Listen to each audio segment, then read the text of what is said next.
À notre chronique d'aujourd'hui, Madame, Monsieur, je vous transporte un petit peu vers l'histoire de l'Afrique. On va parler un petit peu de l'esclavagisme, mais on va parler d'un aspect particulier durant l'époque esclavagiste aux États-Unis.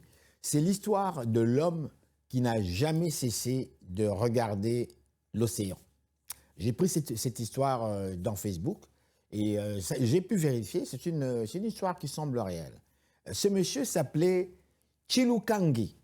Chilukangi. Mais l'histoire a tenté d'effacer ce nom pour lui donner celui de Ward Lee. À 10 ans, alors qu'il jouait sous le soleil du Congo, évidemment, Chilukangi a été arraché à sa mère, à son village, à sa vie. Jeté dans la cale sombre du Wanderer, l'un des derniers navires négriers illégaux, il a survécu 42 jours dans l'horreur absolue entre la soif et le désespoir. Vendu esclave, brisé, mais jamais soumis. Pendant des décennies, dans les champs de coton de la Géorgie, ses mains n'ont jamais oublié. Il tressait des paniers avec les motifs que sa mère lui avait appris au pays. Chaque geste était une prière. Chaque nœud était un lien avec sa terre natale. Le cri d'un vieil homme que le monde a ignoré. Devenu libre après la guerre, Ward Lee a réussi l'impossible. Il est devenu propriétaire, terrien, et père de famille. Mais son âme, elle était restée sur l'autre rive. En 1904, alors qu'il était devenu un vieil homme, il a publié des lettres poignantes dans les journaux. « Aidez-moi, je vous prie. Je suis un vieil Africain.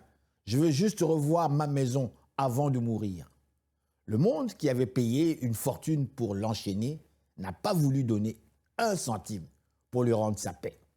Ward, lui, est mort en 1914, en Caroline du Sud, les yeux fixés vers l'Atlantique, attendant un navire qui n'est jamais venu. 110 ans plus tard, la promesse tenue, on dit que tant qu'un nom est prononcé, la personne n'est pas vraiment morte. Plus d'un siècle après son dernier souffle, son arrière-petite-fille, le docteur Sarah Miller, a accompli ce que le destin avait volé à son ancêtre. Il a retracé ses racines, traversé cet océan de douleur et a fini par poser ses pieds sur la terre du Congo. Elle a ramené Chilukangi à la maison en foulant ce sol pour lui. Elle a fermé le cercle des larmes et ouvert celui de la guérison.